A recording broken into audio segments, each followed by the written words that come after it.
estudar para a prova é tudo que o senhor deu, ou o senhor vai dizer mais ou menos o que é para a gente estar estudando? Eu vou mandar uma mensagem via, vou falar para vocês na próxima semana quais são os slides de estudo, viu? Mas não é todo o conteúdo, não. Só é das segundas atividades. Oi. Tá bom, muito obrigada. De nada. Mais alguma pergunta?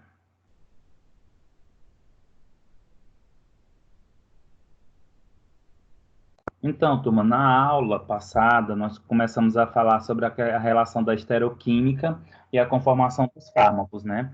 Quando nós falamos nessa relação da conformação dos fármacos, é importante nós compreendermos que os fármacos, de modo geral, para eles conseguirem exercer um efeito, eles precisam interagir com receptores, né? E para ocorrer essa interação entre o fármaco e o receptor, tem que ter o que nós chamamos aí de complementariedade, né? Complementariedade espacial, tem que ter aquele que nós chamamos de modelo chave-fechadura. E para isso, é importante compreender que existe um espaço entre o receptor e o fármaco, e esse espaço ele acaba sendo complementar com o fármaco em si.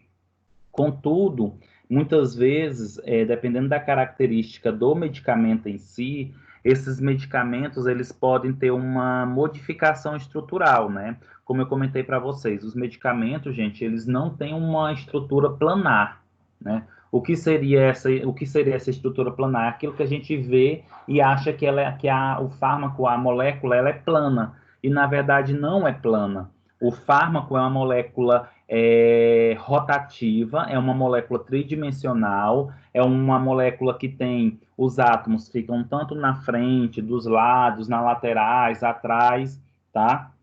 Então, de modo geral, não tem essa característica planar. E diante disso, essa característica tridimensional e dinâmico, né, o que faz com que os átomos eles possam mudar de posição, dependendo do tipo da estrutura, isso pode levar a algumas interações erradas, ou isso pode favorecer alguns efeitos adversos, né? Que foi o exemplo que eu comentei para vocês da talidomida, né? Do medicamento que é hipnótico e sedativo, e levou lá aquela geração de teratogenia da talidomida, que é a focomelia. O que foi que aconteceu ali? A partir do momento da talidomida, observaram que os fármacos eles apresentavam o que nós chamamos de estereoquímica.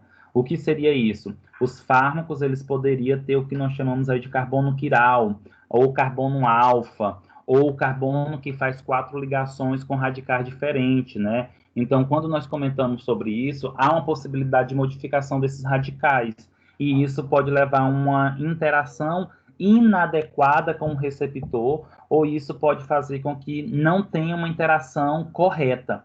E isso pode fazer com que ocorra ligação em outros receptores, em outras situações, tá? Então, não é tão adequado. E a partir desse momento, gente, os pesquisadores, né, os cientistas em si, eles começaram a verificar essa relação estrutural e conformacional dos fármacos. E aí eu comentei para vocês, nesse primeiro momento, sobre a isomeria óptica. Não esqueçam, gente, isomeria óptica é toda vez que eu tenho um carbono e esse carbono ele faz 4 ligações com radicais diferentes. Se existe um carbono quiral na molécula de um fármaco, significa que ele pode ter isômeros. O que seriam esses isômeros? São substâncias como se fossem duplas, né? E isso pode fazer com que uma tenha um efeito e a outra tenha um efeito totalmente ao contrário, que foi o exemplo aí da talidomida. E recordo também que eu comentei na aula passada que existe, né, vários fármacos que têm essa quiralidade, e aí eu dei o exemplo do propanolol, que é essa imagem que nós estamos observando aí na tela, tá? Observa que nós temos aí a molécula do propanolol, tá? Essa molécula que vocês estão observando em forma de linha, ela é a forma... Oi. Será que sou só eu que não estou vendo ou tem mais alguém? Acho que é a minha internet. Ok, olhei. Ótimo. Tá ok. E aí, o que é que acontece?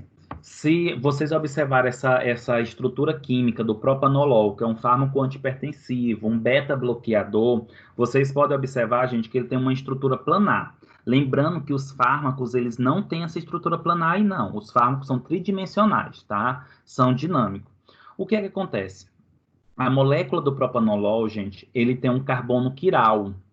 O carbono quiral é aquele que faz 4 ligações com ligantes diferentes.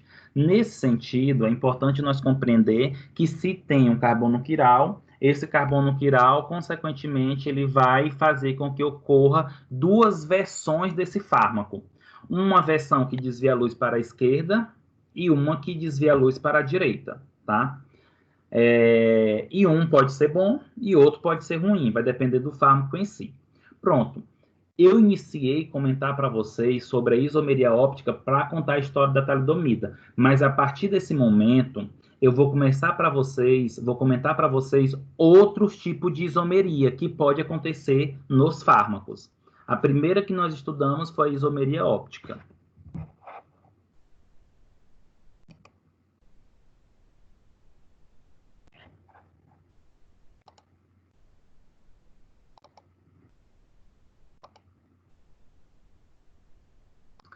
Olha só, gente, assim como em fármacos que possuem centros ópticos ativos e em suas moléculas ocorrem diferentes interações devido aos rancematos presentes e suas conformações espaciais. Em moléculas que apresentam dupla ligações também pode haver isomeria. Resumindo, o que eu estou querendo dizer? Que isomeria não acontece somente em carbonos que faz 4 ligações diferentes ou carbonos que têm ligação saturada. A isomeria ela também vai acontecer em carbonos que faz dupla ligação, em posições opostas ou contrárias de radicais, ou seja, existe outro tipo de isomerias que não é somente pelo carbono quiral, que nós vamos estudar agora. E aí eu botei a imagem do gatinho dizendo, oh my god, né? Isomeria acontece em carbono quiral com ligações simples, né? Foi o que eu ensinei para vocês, foi o que eu mostrei ainda agora para vocês.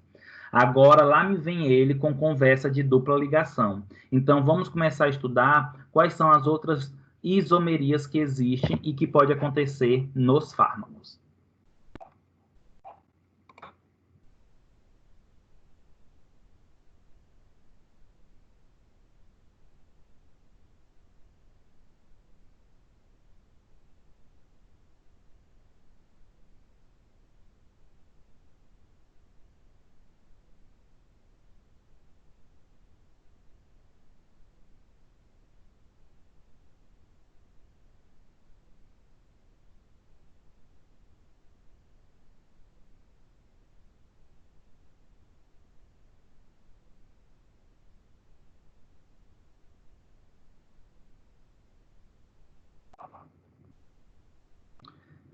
E aí, turma, após nós aprendermos aí sobre a isomeria óptica, nós vamos falar agora sobre uma outra isomeria, que essa isomeria acontece quando se tem dupla ligações, pode acontecer em fármacos, que esses fármacos têm dupla ligação, né? Quando a isomeria ela está relacionada à dupla ligação, isso aí nós chamamos de isomeria geométrica.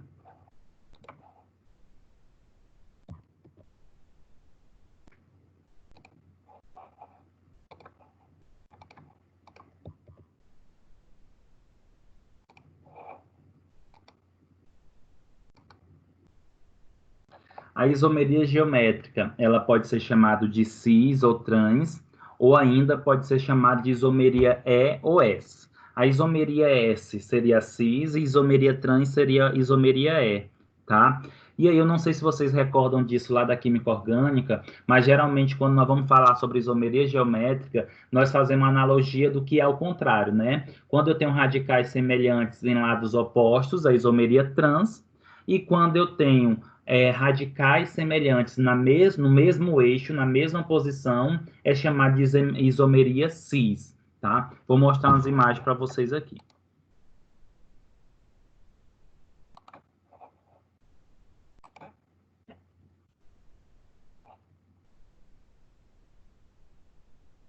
Fica à vontade, turma, para fazer pergunta.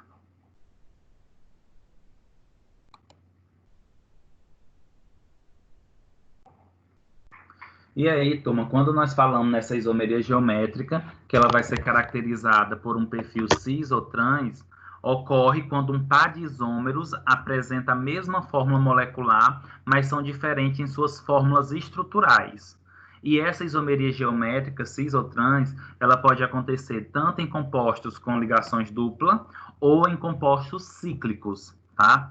E aí, se vocês observarem, nessa primeira imagem, que nós temos aí um composto aberto, que tem, por exemplo, carbono, dupla ligação carbono, e ligada a esses dois carbonos, nós temos aí 2 hidrogênios. Observando rapidamente esse composto aqui, nós poderíamos determinar, será que é um composto isômero, já que tem dupla ligação? De modo geral, ele não é um composto isômero, ele não tem isomeria geométrica, essa imagem, é só para vocês entenderem. Por que não tem isomeria geométrica nessa imagem aí, nessa estrutura? Porque, turma, os radicais que se ligam aos carbonos são radicais iguais. O radical que se liga ao mesmo carbono, eles são iguais, logo, não tem como ser isômero. E a isomeria geométrica ela vai acontecer tanto em carbonos com ligações dupla, como também em compostos cíclicos. Mas existem algumas regras para determinar se é isômero geométrico ou não. Vou passar para a próxima imagem para vocês verem quais são essas regras.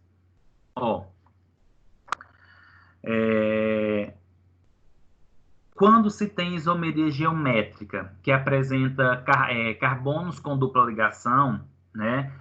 Os ligantes precisam ser diferentes, preso ao carbono da dupla.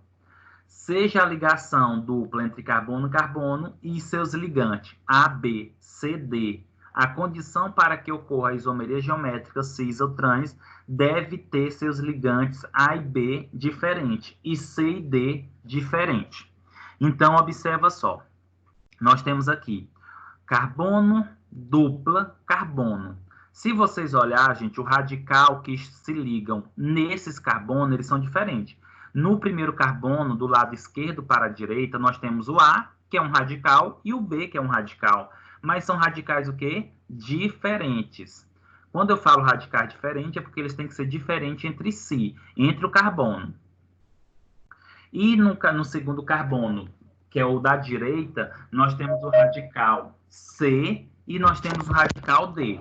Nesse sentido, o que é que acontece? São radicais diferentes. Toda vez que eu tiver isomeria geométrica entre carbonos com dupla ligação ou fármacos ou compostos com dupla ligação, eu preciso ter o quê? Eu preciso que os ligantes do carbono entre eles sejam diferentes. Vou voltar àquela imagem anterior, só para relacionar de novo para vocês. Observa essa imagem, carbono, dupla, carbono. Hidrogênio, hidrogênio, hidrogênio, hidrogênio. Vocês poderiam olhar para essa estrutura química e dizer o seguinte, Wellison, isso daí não é uma isomeria geométrica, já que eu tenho dupla ligação entre carbono? Não é isomeria geométrica. Por quê? Porque os radicais do carbono são iguais. Então, você tem aí o primeiro carbono do lado esquerdo, o radical é o quê? Hidrogênio, hidrogênio, eles não são diferentes. E aí, o segundo carbono, do lado direito, tem hidrogênio, hidrogênio. Ele também não é diferente, ou seja, não tem como ter isomeria nesse composto.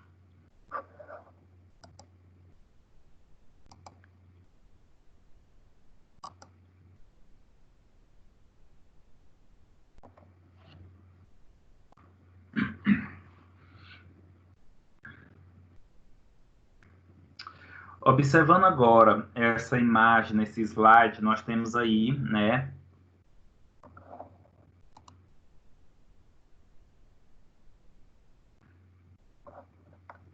Observando esse composto, tá, gente? Que é o dicloro eteno. Observa o seguinte. A fórmula molecular de ambos os compostos é C2H2 cloro 2. pode representar duas moléculas com fórmulas estruturais diferentes. Se vocês observarem esses dois compostos do lado esquerdo e do lado direito, eles têm a mesma fórmula molecular. C2H2, cloro 2. Contudo, gente, a estrutura é diferente. Observa como estruturalmente são duas moléculas diferentes, apesar de que molecularmente é igual e estruturalmente é diferente. E aí é importante nós relacionarmos com aquela característica da conformação dos fármacos ligando ao receptor. Lembra, gente, que quando nós falamos de fármacos estruturalmente específicos, esses fármacos, se mudar um átomo, se mudar um elemento sequer de posição, eu já mudo totalmente o efeito. Muitas vezes essa substância não consegue mais nem se ligar ao receptor, tá? Observando essa imagem, nós temos aí uma isomeria geométrica. Uma isomeria do tipo cis e uma isomeria do tipo trans.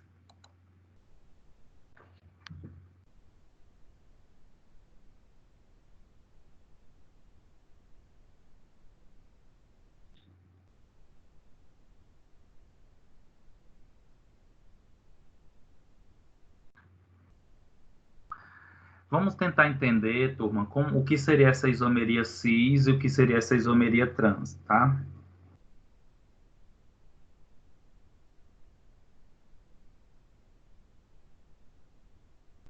Gente, toda vez que nós falamos isomeria cis, tá? Isomeria cis significa que os elementos, os radicais entre os carbonos, eles estão na mesma posição. Observa aí que o cloro e o cloro estão na mesma posição, no primeiro composto, do lado esquerdo. Se estão alinhados no mesmo eixo, é cis. Agora, observa o segundo composto. Como o cloro e o cloro, que se liga cada um em carbonos diferentes, né? Eles estão em lados opostos. Então, aí já é uma isomeria trans, tá? Gente, é incrível. Uma mudança só nessa posição de radical já pode mudar todo o perfil e o contexto de ação dos fármacos.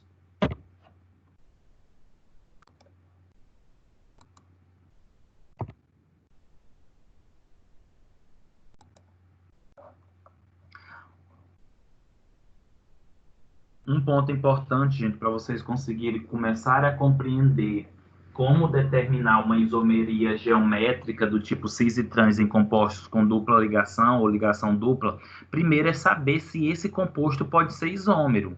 Como é que eu vou saber que ele é isômero? Primeira coisa, olho para a estrutura.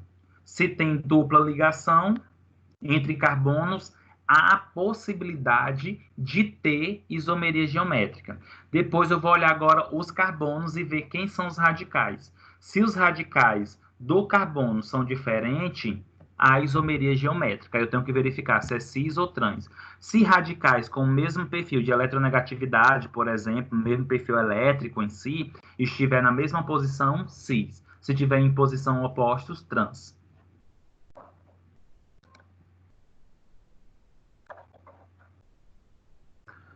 Como eu comentei para vocês, na isomeria cis, indicando átomos iguais de um mesmo lado em relação aos carbonos da dupla. Foi o que eu comentei para vocês. Isomeria cis, os átomos iguais estão no mesmo lado da dupla.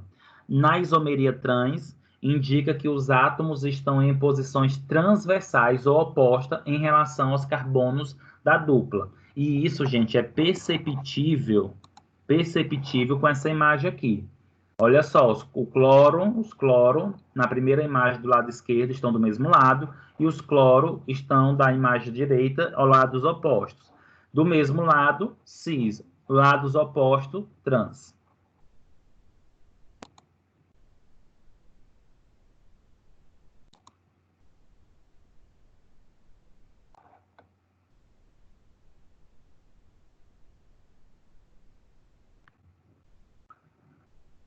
Lembrando que, quando se fala em isomeria geométrica, ela pode acontecer em duas situações: em carbonos com dupla ligação ou em carbonos Desculpa, ou em cadeias cíclicas, ou em compostos cíclicos.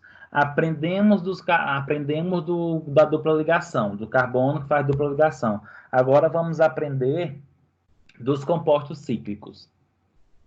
Para que esta isomeria ocorra em compostos cíclicos, é necessário que pelo menos 2 carbonos do ciclo, ou seja, da cadeia, apresente ligante diferente entre si. Nesta molécula, os ligantes são diferentes. Observam, turma? Na primeira imagem, eu vou mostrar a primeira imagem do lado esquerdo para facilitar um pouco para vocês. Se vocês observarem, gente, nós temos aí na primeira imagem, que é um triângulo, né, que é um composto cíclico na forma de triângulo. Se observarem, nós temos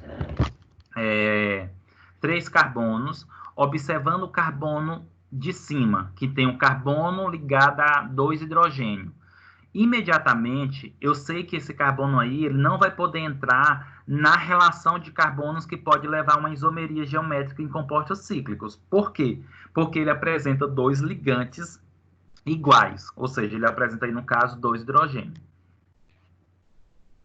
Agora, se você pegar, por exemplo, o carbono, né, os 2 carbonos da parte de baixo desse triângulo, vocês podem observar que tem 2 carbonos ligando entre si, só que esses carbonos, eles fazem ligação com radicais diferentes. O do lado esquerdo faz ligação com hidrogênio e na parte de baixo com cloro. O do lado direito também faz com hidrogênio e na parte de baixo você observa o cloro. Ou seja, são 2 carbonos que têm radicais diferentes neles. Nesse sentido, turma, nós temos aí uma isomeria geométrica. Agora, ela é do tipo cis ou ela é do tipo trans? Olhando esse composto, observando esse composto do lado esquerdo, é perceptível que nós conseguimos observar que isso é uma isomeria cis. Toda vez que nós tivermos os átomos na mesma posição, é isomeria cis. Átomos em posições diferentes, isomeria trans. Gente, e esse aspecto de modificação estrutural é muito importante para esse encaixe do receptor com o fármaco. Uma mudança sequer em um átomo vai levar essa diferença na relação estrutura-atividade, tá? E aí, se vocês observarem agora, do lado direito, vocês observam um composto cíclico, e aí a gente primeiro tem que conseguir determinar se ele vai ser uma isomeria geométrica ou não. Lembrando a regrinha da isomeria geométrica, ela pode acontecer em 2 momentos. Em carbonos das ligações dupla ou em compostos cíclicos. Em compostos cíclicos, a primeira coisa que eu tenho que encontrar, eu tenho que observar aqueles carbonos que faz ligações com radicais diferentes. Se vocês observarem nessa primeira imagem, do lado direito, que é o Z1-cloro 1,2 de metilciclopentano, é o Z, não é, tá, turma? É o Z, não é. Se vocês observarem essa imagem aí, nós vamos encontrar quais são os possíveis carbonos que pode levar a uma isomeria geométrica, tá? Nós temos aqui, começando pelo carbono na parte de cima, tá, gente? Na parte de cima, que é o desse composto. Observe que esse carbono ele faz ligação com 2 hidrogênios. Gente, ele faz 2 ligações com o mesmo átomo. Se tem o mesmo átomo, esse carbono aí já não entra mais na isomeria geométrica. Vamos passar agora para o outro, para o da lateral. Também faz 2 ligações com hidrogênio. O outro da lateral do lado direito também faz ligação com 2 hidrogênios. Ou seja, nenhum desses daí podem ser os carbonos para isomeria geométrica. Contudo, observe esses 2 carbonos na parte de baixo dessa molécula aí, do Z1-cloro 1,2 de metilciclopentano. Se vocês observarem, nós temos aí o que, turma? Nós temos um carbono que faz ligação com cloro e outro que faz com metil, que é o CH3. E aí nós temos o outro carbono. Esse outro carbono ele faz ligação com o CH3, com metil, e faz ligação com hidrogênio. Pronto, encontramos os carbonos que podem levar a uma isomeria geométrica do tipo compostos cíclicos, tá? Cis ou trans, ok?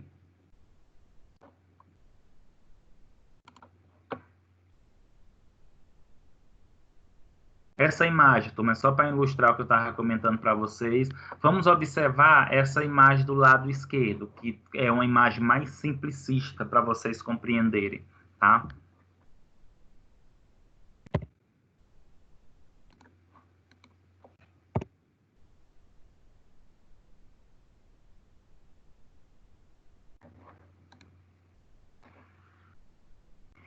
Observam só, gente, nesse triângulo nós temos um carbono lá na parte central ligado a dois hidrogênios.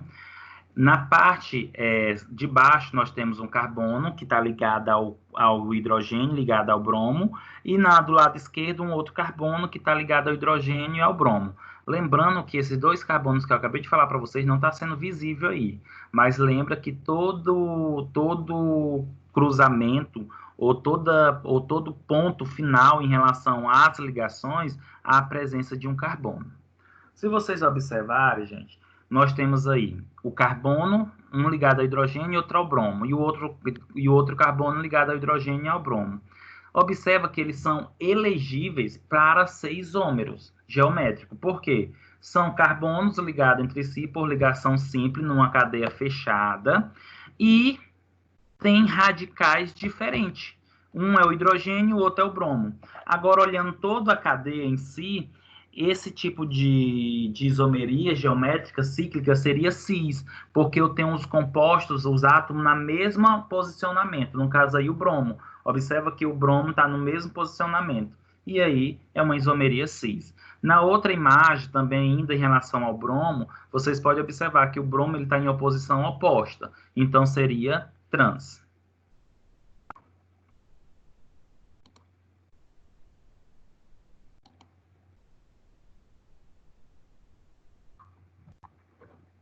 Só um minuto.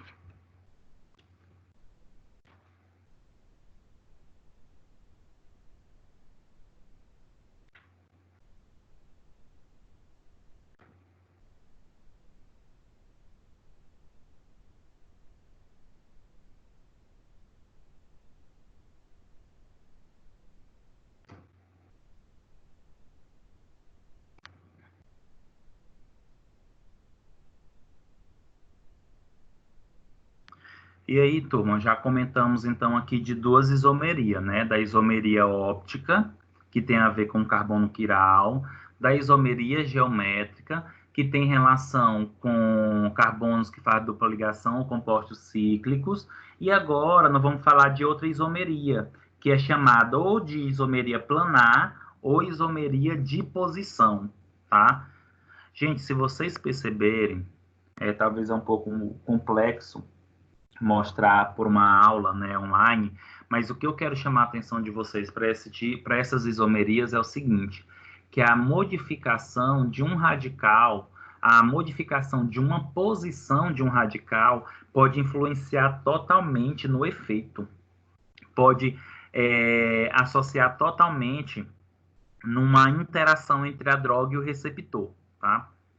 E, de modo geral, a isomeria planar ou de posição, ela acontece geralmente em compostos que têm a mesma forma molecular, apresenta o mesmo grupo funcional, o mesmo tipo de cadeia, mas estruturalmente acaba sendo diferente. E nesse sentido, nós temos a isomeria de insaturação, a isomeria de grupo funcional, de heteroátomo e de radical substituinte. E nós vamos falar de algum desses aqui.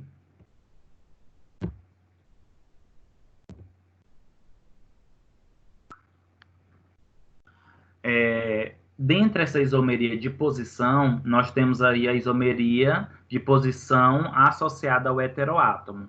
Primeira coisa, gente, o que é heteroátomo? O próprio nome está dizendo heteroátomo. Um hétero seria diferente, átomos, né? Então, átomos diferentes.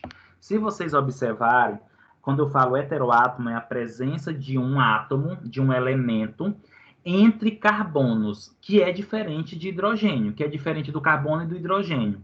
Nesse exemplo que tem aí, do etoxetano e do metoxetano, nós temos um oxigênio. O oxigênio é um elemento diferente, tanto do carbono quanto também do hidrogênio, tá? O heteroátomo, gente, é todo elemento que aparece entre dois carbonos na cadeia, que não é o hidrogênio, tá? Geralmente, os heteroátomos, eles estão na função de ésteres, de éteres, de amina, amidas. Aparecem os heteroátomos, oxigênio e nitrogênio em diferentes posições. Observe essa imagem. Nós temos aí dois compostos estruturalmente diferentes, mas molecularmente é igual. Se vocês forem contar a quantidade de hidrogênio, a quantidade de carbono e a quantidade de oxigênio entre essas duas estruturas, é a mesma. Ou seja, fórmula molecular igual, mas a estrutura é diferente. Observa que nessa primeira imagem, o oxigênio está na posição após o segundo carbono. Por isso que ele é chamado aí de etoxetano. Já na imagem do lado direito, o oxigênio está logo após o primeiro carbono. Então, ele é chamado de metoxetano. Moléculas iguais. Desculpa, gente. Fórmula molecular igual, mas são moléculas diferentes, porque a estrutura é diferente. E aí, gente, mudou um radical desse, já pensa naquela situação. Pode modificar toda a questão do efeito, tá?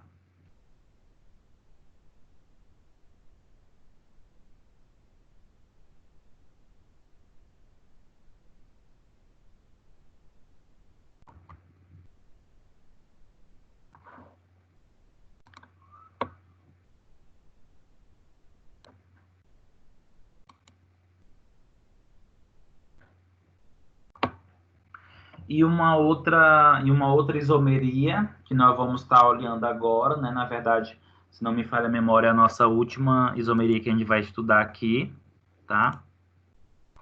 É a isomeria de posição do grupo substituinte em compostos cíclicos, tá? Em compostos cíclicos. Gente, observa que nós temos um anel aromático, e ligado a esse anel aromático, nós temos a ligação de metis, né? Nós temos aí CH3 e CH3. CH3, gente, é o metil, tá? Então, assim, se o anel aromático já tiver um átomo ou um grupo de átomos ligado ao anel benzênico, as substituições posteriores serão influenciadas por ele, ou seja, dizendo que este grupo é um orientador da substituição de hidrogênio desse anel.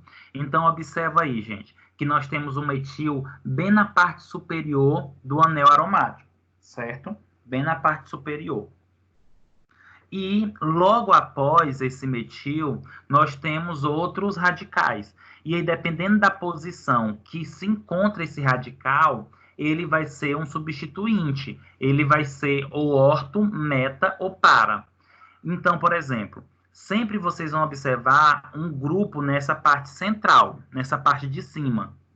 E logo em seguida nós vamos ter os outros radicais. Dependendo da posição do radical, nós vamos saber se ele é orto, meta ou para. Eu vou passar para a próxima imagem, que fica um pouco mais fácil, talvez, de vocês compreenderem isso. Olha, observa só. Nós temos aqui a hidroxila, né? Lembrando que hidroxila é OH. E aí, logo após, na imagem do lado esquerdo, a primeira estrutura, observa a hidroxila, OH, bem na parte de cima do anel aromático. E no primeiro carbono, nós temos um CH3. Se o radical tiver no primeiro carbono, gente, ele vai ter uma substituição na posição orto. Por isso que tem aqui, ó, orcresol 2-metilfenol, né? Ou seja, esse O significa orto. Se por acaso o radical tiver no segundo carbono após o substituinte, após o grupo orientador, que é a hidroxila, vai ser meta, como vocês podem observar na estrutura do meio. Meta, M, cresol 3-metilfenol. E nós temos agora, do lado direito, a última estrutura, nós temos o grupo orientador, que é a hidroxila, lá na parte central, na parte de cima. E no terceiro carbono, após o grupo orientador, que é a hidroxila, nós temos aí o metil, o CH3. Então, ele está na posição para. Então, é para-cresol 4-metilfenol. Aí eu chamo a atenção para vocês. Vocês podem olhar e verificar, Wellington, mas isso daí não são compostos diferentes? São. A estrutura é diferente. Mas a molécula, a fórmula molecular basicamente é a mesma. E aí isso é um pouco preocupante, porque apesar da fórmula molecular ser a mesma, são estruturas diferentes que podem ter ações ou interações diferentes com o nosso organismo. Certo, turma? Ok? Alguma pergunta?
E, turma, então nós vamos agora para a nossa última aula, na verdade, nosso último conteúdo, né, que eu vou iniciar hoje, vou terminar na próxima semana, que é falando sobre desenvolvimento de fármacos, tá? Aqui eu vou falar sobre os testes clínicos, a gente vai falar um pouco sobre essa questão da vacina, essa demora, dificuldade, do desenvolvimento da vacina por Covid, e vamos falar também sobre patente e outros aspectos, tá? Então, a gente vai dar um intervalozinho aí de 5, 10 minutos para a gente iniciar esse novo conteúdo, que é uma parte mais teórica.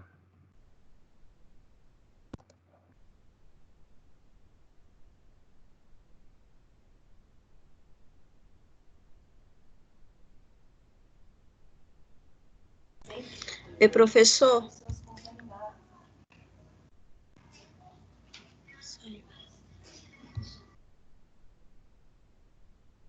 Oi, Ellen. Tá. E professor, só voltando a esse assunto aí do carbono quiral e referente à talidomida, que foi o assunto do nosso resumo, no período do lançamento da talidomida, eu tive observando que ela foi considerada como a droga do momento, né? Inclusive até uma empresa de... Não é cerveja, não, é de bebidas, ela investiu, né, na comercialização, isso, da talidomida, que acreditou tanto que achou até que ia vender mais do que o próprio uísque Johnny Walker. Isso A minha mesmo. pergunta é o seguinte, foi a partir desse problema com a talidomida que foi descoberto a presença desse composto quiral na formulação, ou já existia um estudo acima disso, ou eles aprofundaram a partir desse problema? Não. Esse estudo, essa percepção sobre a conformação associada ao carbono quiral, ele só veio acontecer após o problema associado à talidomida. Foi a talidomida que fez os pesquisadores se intrigarem, né, assim, de saber o porquê que ela causava aquele efeito. E aí começaram a perceber essa relação da conformação associado ao carbono quiral que foi descoberto nessa época. Não é que existiu naquela época, já existia há muito tempo, desde sempre, na verdade. Só que foi nessa época que foi descoberto todo esse efeito, todo esse perfil do carbono quiral. Ok, obrigada. De nada.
Turma, então vamos lá. Vamos continuar a nossa aula.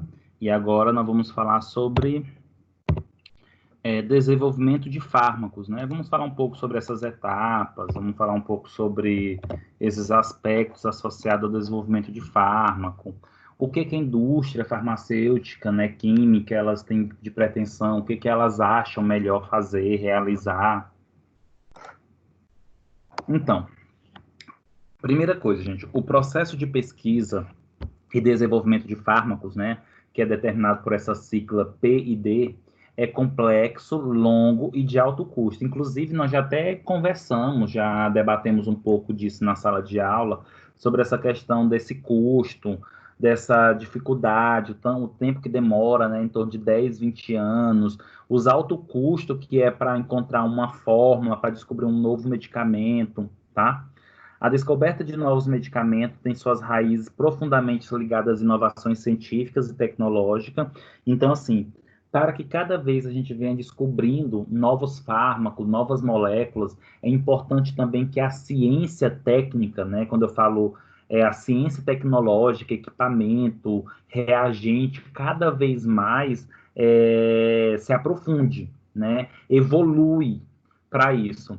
É tanto, gente, que apesar de hoje nós não termos ainda uma vacina para o Covid, um dos pontos assim, que me surpreende muito em toda essa pandemia é esses testes rápidos, né? Observa a quantidade de testes rápidos que já foram aprovados, né? Antes, para você fazer um teste, desenvolver um teste desse, demoraria anos, né? Demoraria anos para você ter um teste desse. Então, em menos de praticamente 3 meses, os testes rápidos foram aprovados, conseguiram se produzir esses testes, né? Então, isso é muito importante. Mas, para que isso aconteça, houve necessidade dessa evolução tecnológica, precisa, tá? Infelizmente, muitas vezes, talvez a gente deixe de avançar nessas tecnologias por não ter reagente, por não ter equipamentos. É tanto que 1 mês, 2 meses depois dessa pandemia, nós tivemos esse problema associado, né? De descoberta, aliás, de um desenvolvimento de testes rápidos, porque não tinha reagentes para ele, porque já tinha acabado esses reagentes. E aí, gente, as etapas envolvidas no processo de pesquisa e desenvolvimento se baseia-se simplificadamente no estudo de compostos para tratamento de doença. Então, quando se pensa no desenvolvimento de fármacos, pesquisa e desenvolvimento de fármaco, o intuito é desenvolver novos fármacos para tratar doenças. Não só novas doenças, mas também doenças já que são consolidadas com outros fármacos, mas acaba desenvolvendo um mais seguro, um com menos efeitos adversos, talvez até melhor em questão de eficácia.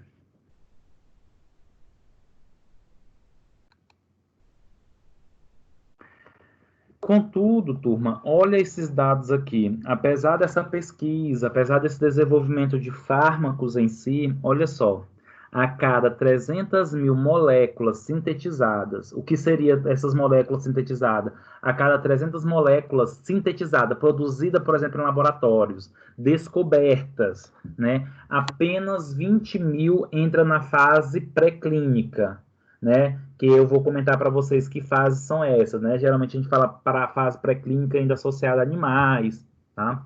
200 entra na fase 1, 40 moléculas na fase 2, 12 entra na fase 3 e somente 4 são aprovadas pelos órgãos regulamentadores, seja a Anvisa, a FDA. Então, olha só, gente, de 300 mil moléculas que foram descobertas, produzidas, sintetizadas e isoladas, apenas 9 vão, no final, para o mercado. E talvez dessas 9, somente 1 ou 2 realmente tenham um efeito significativo comparado às que já existem no mercado.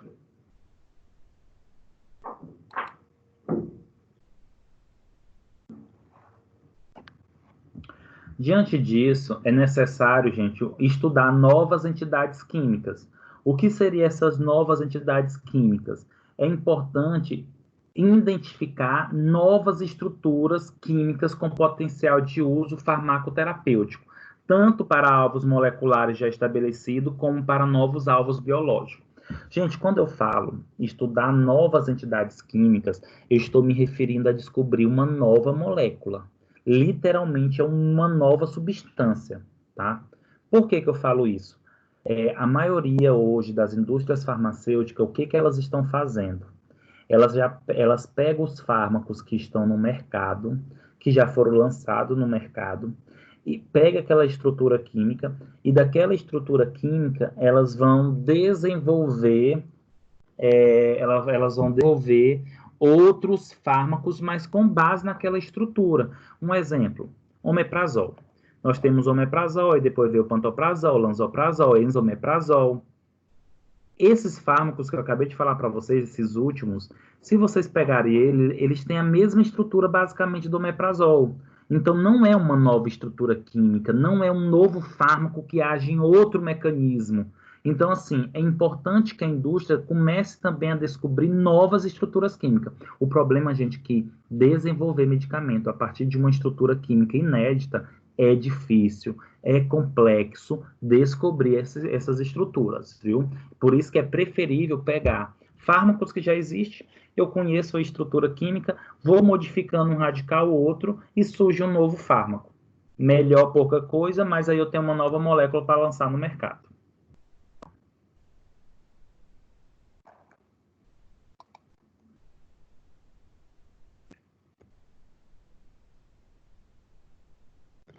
E pensando nessa situação, gente, nós vamos falar algumas coisas aqui relacionadas ao uso não racional de medicamentos e vamos falar rapidamente sobre medicamentos Me Too, tá? Primeiro, olha só, não confunda, eu não coloquei uso racional de medicamentos, eu coloquei uso irracional ou uso não racional de medicamentos, né?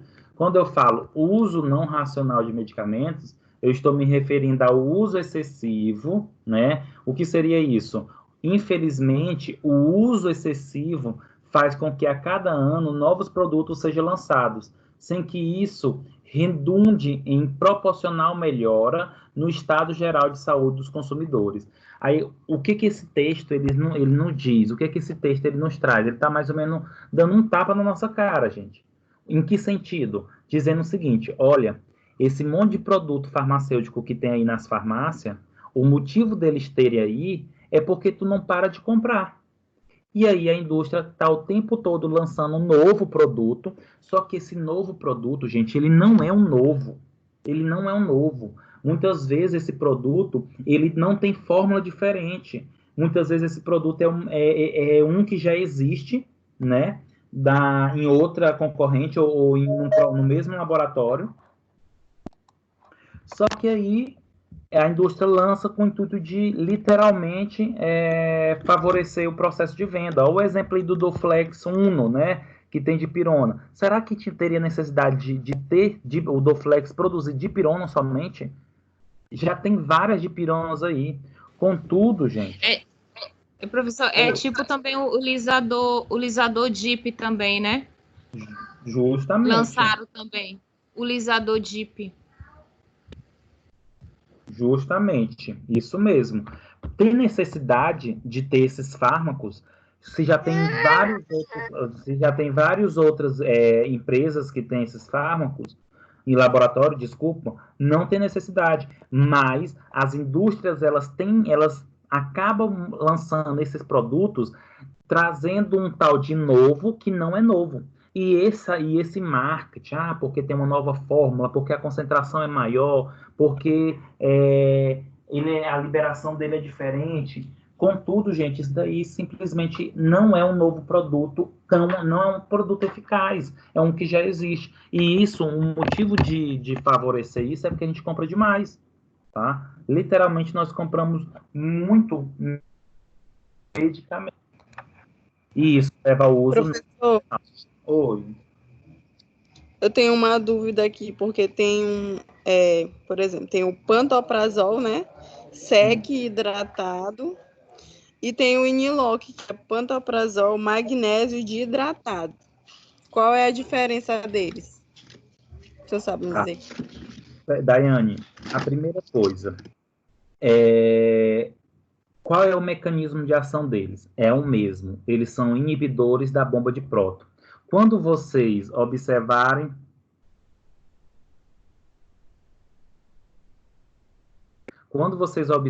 essa questão de sesc hidratado, com magnésio, isso são o quê? Geralmente, isso está relacionado ao perfil, os sais acrescidos na hora da manipulação, da formulação, que vai deixar o medicamento ou mais hidrossolúvel, ou vai deixar o fármaco mais fácil de ser absorvido, tá? Aí, por exemplo, o pantoprazol de magnésio de hidratado é um medicamento novo, ou seja, ele é considerado um Me Too, tá? E a diferença entre o pantoprazol e o pantoprazol sódico, o pantoprazol sesc hidratado, só é a farmacocinética, tá? Geralmente, o que tem magnésio, ele tem maior meia-vida. O que seria isso? Ele permanece mais tempo no organismo. Deu para entender, Daiane? Deu. O de magnésio, ele tem uma meia-vida maior. O que significa isso? Que você não precisa estar tomando, administrando com tanta frequência. Mas, de modo geral, os dois têm o mesmo efeito. Tá. Entendi. Obrigada. Nada. Turma, e diante disso, né, diante dessa situação que eu comentei agora para vocês, da indústria, de nós, enquanto consumidores, estar o tempo todo comprando, a indústria vai lançando produto. Muitas vezes não são produtos novos, tá? Quando eu falo produto novo, é questão de estrutura química, de substância química mesmo. E aí, vamos pensar agora, eu trouxe alguns dados para vocês, que são até dados antigos, mas só para a gente ter uma visão de quanto que a indústria produz de produto, mas muitas vezes esses produtos não são tão bons, não são tão eficazes. Olha só, na França, entre 1975 a 1984, dos 508 novos produtos farmacêuticos lançados nesse período, 70% não oferecia vantagem terapêutica. Gente, praticamente 400, né, em torno de 400, 380 produtos que foram lançados na França nesse período, que é quase 10 anos, nesse período, apenas 20, 30%, gente, oferecia vantagem. Os outros 70% não oferecia vantagem. O que isso nos diz? Que a indústria produz muitos produtos que não tem tanta eficácia comparado aos medicamentos que já existem, que não tinha necessidade, porque o que já existe é tão bom ou até melhor do que ele produziu agora. Mas lembra, gente, que eu gosto muito de dar um exemplo sobre quando eu falo o motivo da indústria procurar sempre novos produtos, não novos fármacos, mas novos produtos. Um exemplo é supermercado, loja de roupa. Você vai comprar um alimento, aliás, você vai fazer um supermercado, uma feira no supermercado, ou vai numa loja de roupa. Se você for no supermercado que não tem muito produto, que não tem muita linha, ou se você for em uma loja que não tem muito modelo de roupa, o que é que você vai fazer? Você não vai querer comprar. Os vendedores não vão vender. Então, o que acontece? Muitas vezes a indústria farmacêutica ela não produz não elabora novos produtos. Ou quando eu falo novos produtos, novos fármacos. Mas ela lança tanto produtos teoricamente novos, mesmo de medicamentos que já existem, porque elas querem aumentar o catálogo. Elas querem aumentar a quantidade de substância ou de produtos que possam ser comercializados, tá? Nos Estados Unidos, a FDA, né, que é a Food and Drug Administration, que é o órgão que regulamenta a autorização da venda de medicamentos lá, que é o semelhante à Anvisa aqui, entre 1981 a 1988, ou seja, 7 anos, 348 novos medicamentos foram lançados nesse período nos Estados Unidos, mas somente 3% teve contribuição importante em relação aos tratamentos já existentes. Gente, 3% de 348 dá em torno aí de 4 fármacos, 5 fármacos, ou seja, é muito pouco, tá? Então, a indústria lança um monte de produto, mas esses produtos, teoricamente, já não são tão eficazes do que já existe. No Canadá, entre 1990 a 2003, desculpa, de 1.147 patenteados, ou seja, produtos que foram patenteados, apenas 5,9% foram considerados inovadores. O que isso significa? Que pouco menos, gente, aí de 50, de 100 fármacos, realmente tinha uma diferença do que aqueles que já existem. Esse é um grande problema, gente, que nós temos hoje na prática do uso, na produção de medicamento. Não adianta se produzir medicamentos que não são tão bons dos que hoje já existem. Se ele é igual ao que existe, para que lançar? Mas a indústria lança. Ela lança porque ela quer catálogo, ela quer ter informação, ela quer mostrar que tem muito produto. E quem entende disso geralmente é profissional da área da saúde. Pessoas leigas que não têm esse conhecimento, na hora que passa lá na televisão, Doflex 1, vocês podem ter certeza, isso daí é um novo medicamento. Isso aí é um novo fármaco. Aí você vai lá olhar dipirona. E as pessoas que não têm conhecimento acham que é um novo medicamento. Aí bota aquela propaganda maravilhosa, né? Bota aquela propaganda que salva todo mundo, que cura todo mundo, a pessoa fica logo louco para querer comprar aquele produto.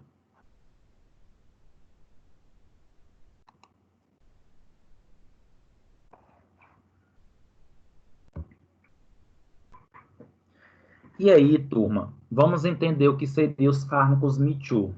Gente, quando eu falo Me Too, né, que é um termo em inglês, vem aí na tradução literária, significa eu também. Significa o quê? O que é esse eu também? Esses fármacos Me Too são fármacos que estruturalmente eles se parecem com a molécula pioneira daquela classe. Exemplo, em relação aos inibidores da enzima conversora de angiotensina, a IECA, nós temos o captopril. Após o captopril veio o enalapril, o lisinopril. O enalapril e o lisinopril é um tipo de droga Me Too, porque ele originou-se a partir do captopril. E o captopril ele passa a ser chamada a droga Mifustor, tá? O que seria Mifustor? Seria eu primeiro. Então, significa que aquela substância é a estrutura inicial, foi a pioneira daquela classe, e a partir daquele momento, as indústrias pegaram aquela estrutura química e começaram a desenvolver outros fármacos com base na primeira estrutura química. E aí são vários, gente, são muitos fármacos que são Me Too. Por exemplo, cimetidina, depois vem a ranitidina, famotidina, o omeprazol, depois vem o pantoprazol, lansoprazol. Então, nós temos muitas classes de fármacos que aqui tem uma grande quantidade de substâncias que são Me Too, que são originárias da primeira molécula. E a partir dessa primeira molécula começaram a se desenvolver.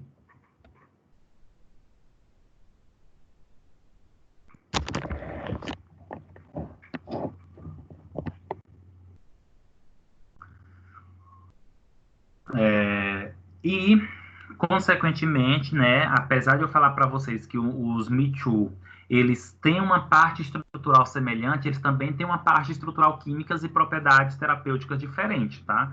Então, pode ser que, apesar dos fármacos Me Too ter um precursor do Mifustor, do protótipo, do pioneiro, eles podem ter outros efeitos, tá? Geralmente, os fármacos Me Too,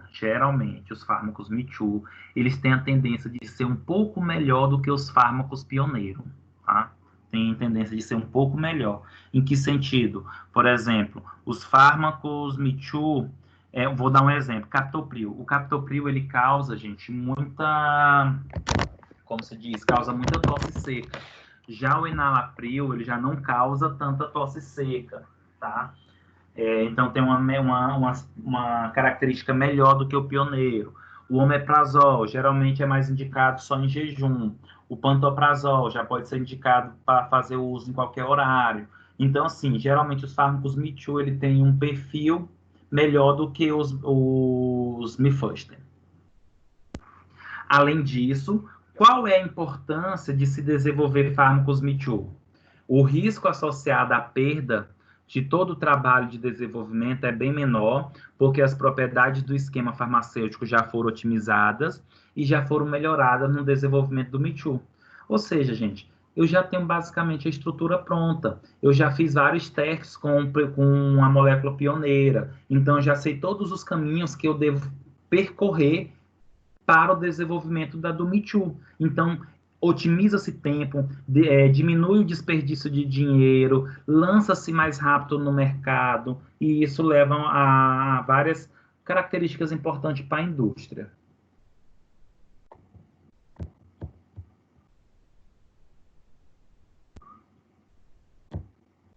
Professor, o Me Too é tipo similar, né? Vamos lá. Geralmente, em todas as aulas que eu falo sobre isso, os alunos acabam perguntando. Existe uma diferença aí, similar. Quando a gente fala classificação de fármacos no Brasil, eles são classificados em ético ou de referência, né? Na verdade, eu prefiro chamar ético do que referência. Então, nós temos o ético, nós temos o genérico e o similar. Quando eu falo similar, significa que esse fármaco ele não passou por um teste de controle de qualidade, não passou por teste de bioequivalência e biodisponibilidade, tá? Não é que ele seja, quando eu falo os fármacos Me Too, não, ele não é similar, ele não tem esse perfil que eu comentei agora. Os fármacos Me Too, a estrutura química que é similar. Por exemplo, se eu pegar o Dipidol, e eu pegar o Anador, por exemplo, a dipirona propriamente dita, em gotas, o Dipidol, não, vou mudar. Se eu pegar o Tilenol e for pegar o Tilaflex, o Tilenol, ele é o ético. O Tilaflex, ele é o similar, mas é o mesmo princípio ativo. Paracetamol. Então, assim, o fármaco Me Too, não. O fármaco Me Too é um fármaco, é uma estrutura que é semelhante ao pioneiro, ao medicamento ético, mas ele não é similar quando se pensa nesse contexto da classificação dos medicamentos no Brasil, em ético, genérico e similar, tá? Por exemplo, eu não posso dizer que o pantoprazol é similar ao omeprazol. Oi, Daiane. Tá? Não tem como, gente, eu dizer, por exemplo, o pantoprazol é similar ao omeprazol. Não, ele não é similar. Professor? Oi. Professor, o senhor falou que esse Me Too, ele não pode ser comparado com o similar e o genérico. Sim. Então, ele é só ético, na grande realidade, ou não? Não. Os fármacos Me Too, ele pode ter similar, ele pode ter genérico e ele pode ter ético. O que vocês estão confundindo é as 3 classificações dos medicamentos, em ético, genérico e similar. Quando eu falo fármaco Me Too... Você está falando da estrutura, né? Isso, quando eu falo Me Too, eu não estou falando nem de ético, nem de similar, nem de genérico. Quando eu falo Me Too, eu estou me referindo a um fármaco que a estrutura química é similar ao pioneiro. Agora, quando eu pego um fármaco Me Too, eu posso desenvolver desse fármaco Me Too, eu posso desenvolver um ético, eu posso desenvolver um genérico e posso desenvolver um similar. Depende da indústria que for, aí depende da indústria que for trabalhar com ele, né? Ele que vai decidir se ele vai lançar no mercado um genérico, um similar ou um ético, não é isso? Ou 3, isso mesmo. Exatamente, ou seja, a grande diferença aí do Me Too é porque pega o original, digamos assim, o primeiro que foi lançado e faz uma nova formulação, né? Isso mesmo, perfeitamente. E aí, assim, lembrando, gente, que essa questão de... Oi. No caso do que eu perguntei há pouco sobre o pantoprazol de magnésio, né? Sim. Nesse caso, o pantoprazol, o primeiro pantoprazol não vai ser o Me Too, né? Vai ser o omeprazol. Isso, perfeito. O omeprazol é o Mifuster, ou seja, é o primeiro. E a partir do omeprazol que veio o pantoprazol, o sesquiprazol, Pantoprazol, lansoprazol, esomeprazol. Esses são os Me-Too. Agora, esse negócio de colocar magnésio, de hidratado, isso não entra na característica do Me-Too. Isso daí é questões farmacocinéticas. Tá bom, entendi. E a Maria perguntar alguma coisa? Olha só, gente. Olha Professor, só. Oi, pode dizer. eu fiquei na dúvida entre, não sei se eu acho que você já ouviu falar do Desilante, no caso, Desilante, que lançaram, né? E a base dele é deslansoprazol. No caso aí, ele é um Me Too? Como é? Ó, Se o ele é um Me Too, Desilante. isso, Desilante. que é o Ele é deslan, apenas, que não me ele falha é a memória. deslansoprazol, não é isso? Aham, Sim, isso. ele é a mesma coisa que o lansoprazol. Ele só foi colocado uma molécula a mais. Então, ele entra como Me Too também? Ele entra como Me Too. Ele entra como Me Too, viu? Que é o dexlansoprazol, alguma coisa assim, né? Dexlansoprazol. Exatamente. É Ele, deslansoprazol. isso. Agora vamos pegar esse exemplo que você falou aí do Dexilante, que é o deslansoprazol. Esse Isso. fármaco, ele é um Me Too. Ele é um Me Too. Contudo, desse Me Too, eu posso fazer o quê? O ético, que é o Decilante, óbvio. Eu posso fazer o genérico, só ter o nome do princípio ativo, deslansoprazol, como eu posso também fazer um similar. Lembrando, gente, que no Brasil existe já leis que não é mais permitido que tenha medicamentos similares. Os medicamentos similares, eles estão começando a passar pelos testes de bioequivalência e biodisponibilidade. Ou seja, eles estão se tornando medicamentos confiáveis. E daqui a algum tempo não vai mais existir esse negócio no Brasil de ético, genérico e similar, porque o similar é uma classificação para quando o medicamento não passa pelos testes de qualidade, bioequivalência e biodisponibilidade. Aí tá entrando agora o similar equivalente, né, professor? Isso mesmo, o similar equivalente. Observa, Daiane, como é que os similares equivalentes eles são mais caros do similar mesmo, porque ele passou por teste. Então a indústria tem que ganhar, tem que pagar esse teste que ele fez. Sim, sim. Professor, Oi. Pode o dizer. Me Too, ele vem de outro fármaco, mas ele tem uma Isso, reorganização João das Paulo. A moléculas. estrutura. Então, isso implica dizer que foi desenvolvido um novo fármaco, ou seja, esse novo fármaco ele vai ter que ser, no caso de referência, e somente depois que a patente acabar, que vai vir o genérico e o similar, é isso? Perfeito, isso mesmo. Apesar de ser um fármaco Me Too, apesar do fármaco ser Me Too e a base dele ser um pioneiro, mas eu modifico a molécula. Então eu tenho um novo fármaco. Esse novo fármaco, a indústria pode pedir patente por 10, 15 anos. Quando acabar a patente, é que ela vai ter direito aliás, quando terminar a patente, as outras indústrias vão ter direito de produzir genéricos similares ou novo ético.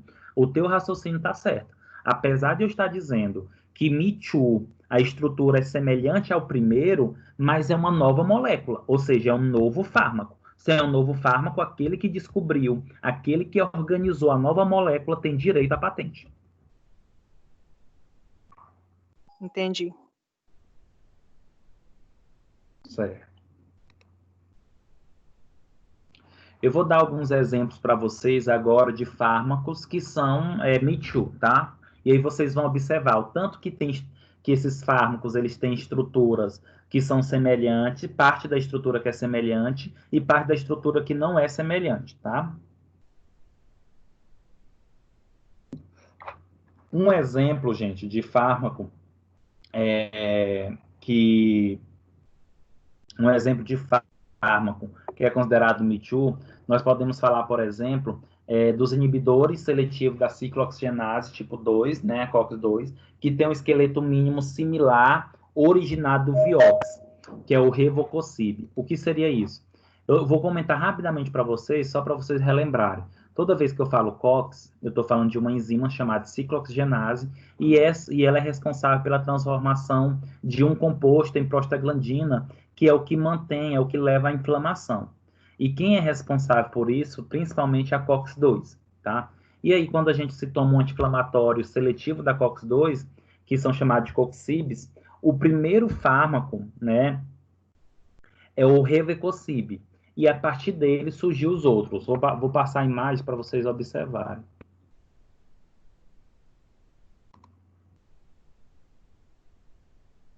Ó, observa só, gente. O Revecocib, que é o primeiro, é do lado esquerdo, a molécula de baixo, Revecocib.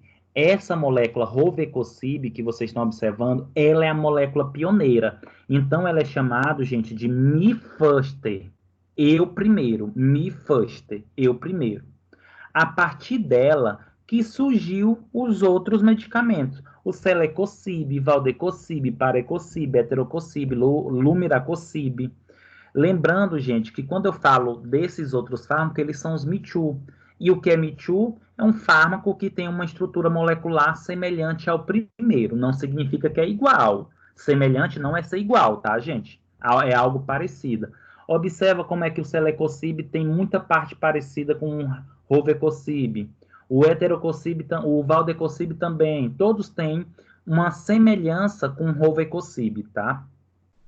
Se não me falha a memória, gente, esse Selecocib, ele é o medicamento Celebra, tá? Não sei se vocês já ouviram, ele é comercializado só com receita carbonada, com receita C. Tá? E hoje quase é utilizado só esse Selecocib. Esses outros aí tem uns que já nem tem no mercado mais, porque levou vários efeitos adversos. O que é usado mesmo aí como inibidor da COX-2 é o Selecocib, que é o Celebra, tá? Isso daqui que eu estou mostrando para vocês é o que eu chamo de Me-Too. A estrutura base é semelhante, mas tem radicais diferentes. Aí vocês podem se questionar, mas por que tem radicais diferentes? O que isso vai mudar? O que isso vai trazer de novo? Gente, uma modificação nesses radicais, uma introdução de radical em um desses locais aí pode fazer uma diferença em efeito, uma diferença na farmacocinética, tem vários aspectos. Olha o exemplo lá, de que nós falamos ainda agora do pantoprazol com magnésio, né, que é associado a magnésio. Vai aumentar a meia-vida, ou seja, vai permanecer mais tempo no organismo. Então, a dosagem pode ser menor. Então, uma estrutura, um átomo, pode modificar várias situações. Um outro exemplo...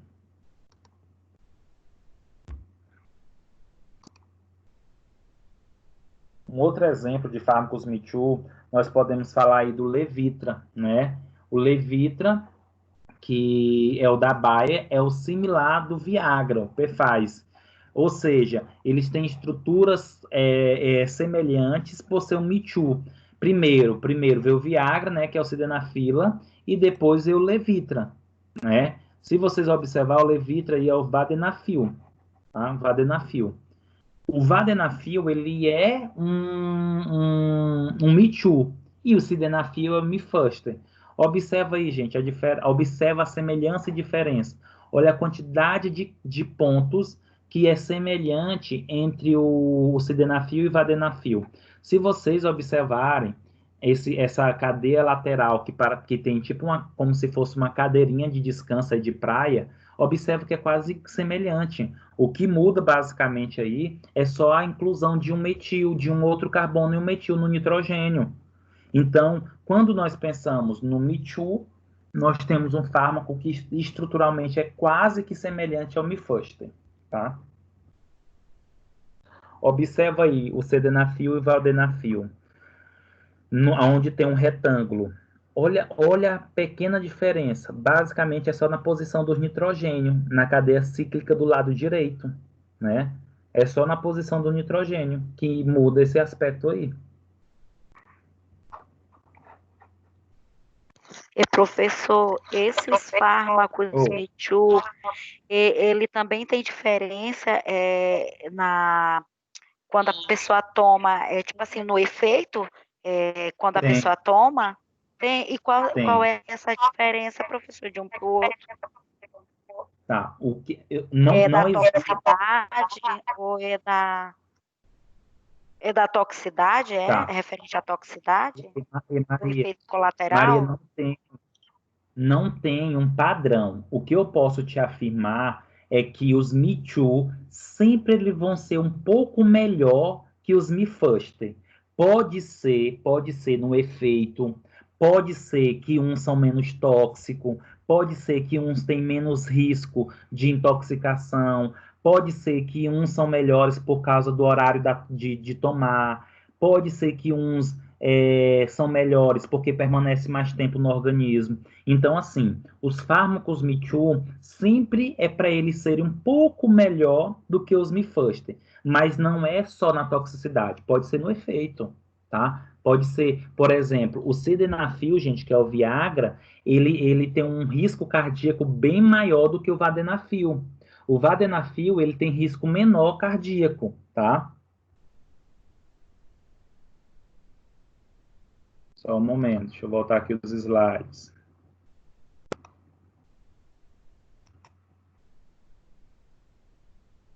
Certo, Maria? Então, assim, a gente não tem um padrão para dizer, eles são melhores porque são menos tóxicos. Eles são melhores por algum motivo.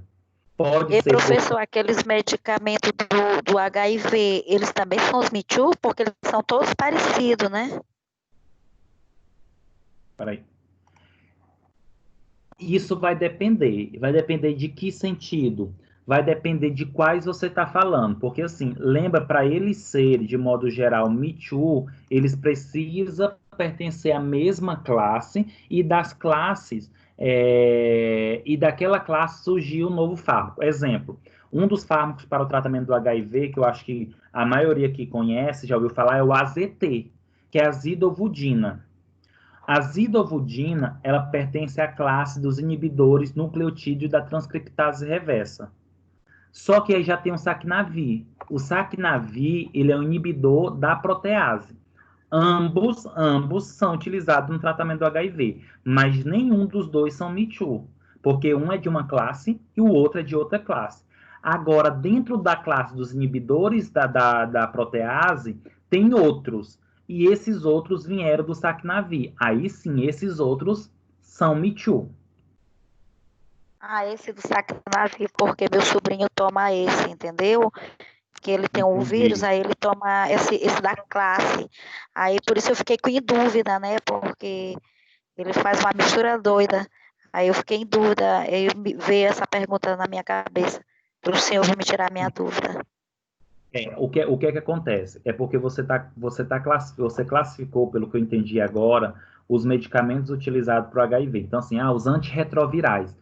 Quando surge um antirretroviral, todos os restantes é Me Too? Não. Vai depender da classe. É igualzinho, por exemplo, quando eu falo... Deixa eu dar um exemplo aqui. Quando eu falo medicamentos para hipertensão, os antihipertensivos. Dentro das classes dos antihipertensivos, dentro dos antihipertensivos, nós temos várias classes. Exemplo, inibidores, bloqueadores beta-adrenérgico. Aí nós temos propanolol, atenolol. Nós temos os inibidores da enzima conversora de angiotensina 1, captopril, enalapril. Não é que todo fármaco que está dentro dos antihipertensivos é Me Too. Eu tenho que saber a classe. Dentro dos IECAs, o captopril é o primeiro, o enalapril, o lisonopril é Me Too.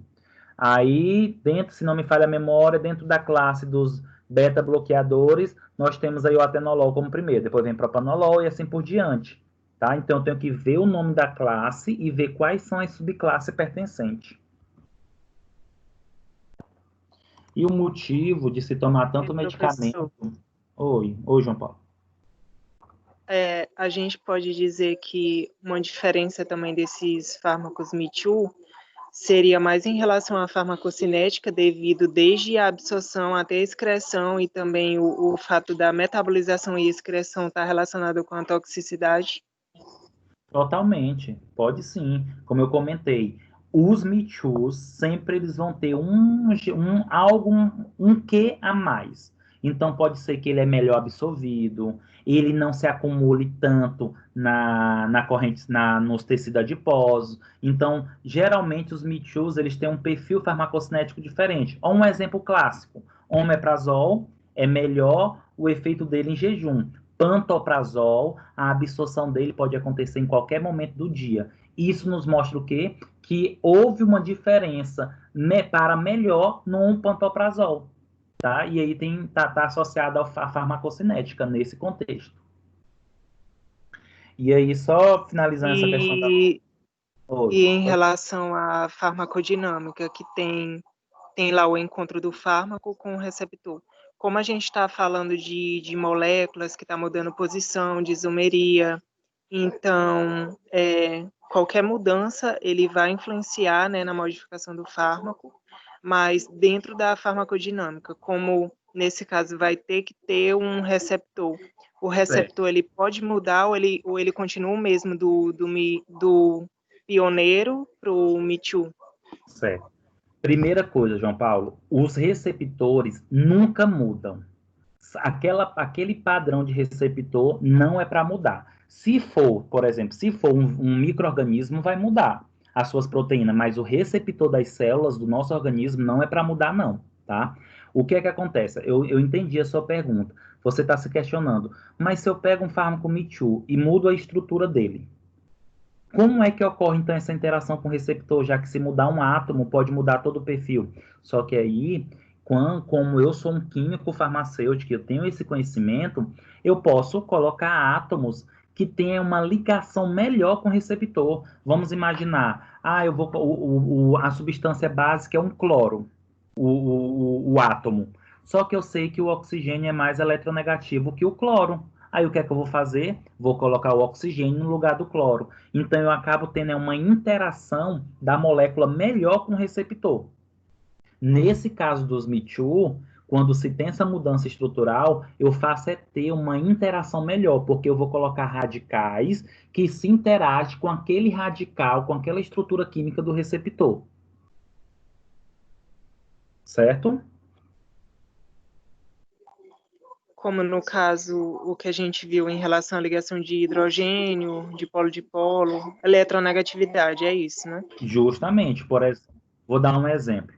Vamos imaginar que eu tenho um receptor que ele faz ligação, interação hidrofóbica. E lá na minha molécula pioneira, não tem nenhum local, porque assim, gente, eu estou sendo muito sucinto para vocês na explicação, mas é muito mais amplo. Existem computadores para pegar a estrutura química e fingir, na verdade, nem fingir, realmente verificar, analisar essa interação entre o receptor e a substância. Então, assim, eu já conheço os meus receptores, basicamente, das células. Eu tenho uma estrutura do receptor, aí eu coloco lá no computador. E aí eu percebo que na minha estrutura do receptor tem uma porção hidrofóbica. E aí, quando eu pego a molécula pioneira, essa molécula pioneira não tem nenhuma porção hidrofóbica para interagir. Aí o que é que eu faço? Vamos desenvolver então uma nova molécula. Eu vou pegar a molécula pioneira e vou acrescentar radicais que podem favorecer uma interação hidrofóbica. E aí eu vou testando. Coloco um anel aromático, depois coloco 2, tiro, coloco um outro produto, até verificar qual que faz a melhor ligação e pode ter esse encaixe, tá? E isso, gente, é o que nós chamamos de modelagem computacional. Modelagem computacional, certo?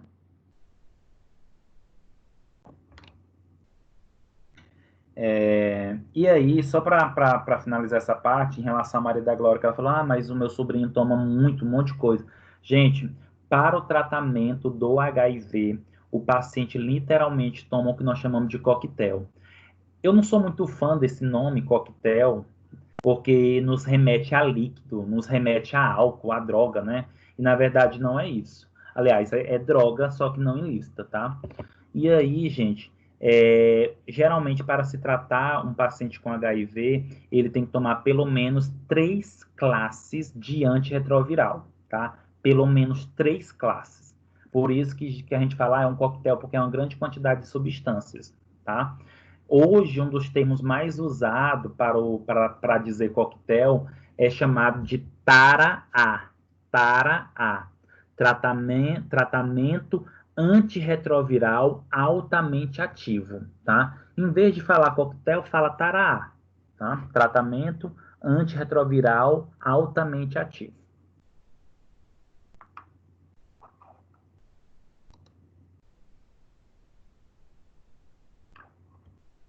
Turma, aqui é só um outro exemplo para vocês de fármacos que são Me Too, né? Nós temos a cimetidina e da cimetidina nós temos a ranitidina, tá? A cimetidina seria o Mifust, ou seja, é o primeiro da classe, e a partir da cimetidina se desenvolveu a ranitidina, sendo que alguma parte da estrutura, grande parte da estrutura da cimetidina está inserido na ranitidina, tá?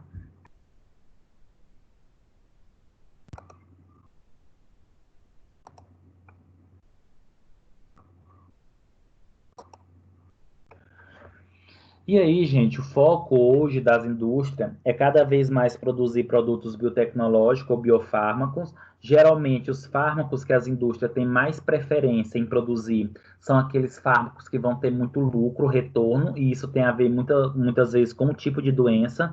Então, a indústria desenvolve muito medicamento para câncer, para AIDS, né, para HIV, porque são doenças em expansão e que sabe que vai gerar lucro, né? Muitos fármacos, muitas indústrias têm a tendência e busca desenvolver fármacos injetáveis. Gente, desenvolver medicamento injetável não é fácil, tá? É tanto que nós temos vários fármacos por via oral, sublingual, mas não pode ser administrado via intravenosa. Por quê? Incompatibilidade da molécula, pode levar a efeitos indesejáveis. A indústria não conseguiu fazer um desenvolvimento ainda. Então, a indústria ela tenta desenvolver esses fármacos também injetáveis. Um exemplo de produtos biotecnológicos, né, gente, nós temos a insulina. A insulina, gente, ela tem tanto a insulina bovina como porcina, né, oriunda de porco, como também tem a insulina por DNA recombinante, né, essa insulina que é administrada para pacientes que têm diabetes tipo 1, principalmente. É um produto biotecnológico. Geralmente, esses produtos biotecnológicos, eles têm semelhança com outro produto já existente, tá? E, muitas vezes, esses produtos, eles acabam tendo um potencial melhor, tem uma diferença em relação aos primeiros que foram produzidos.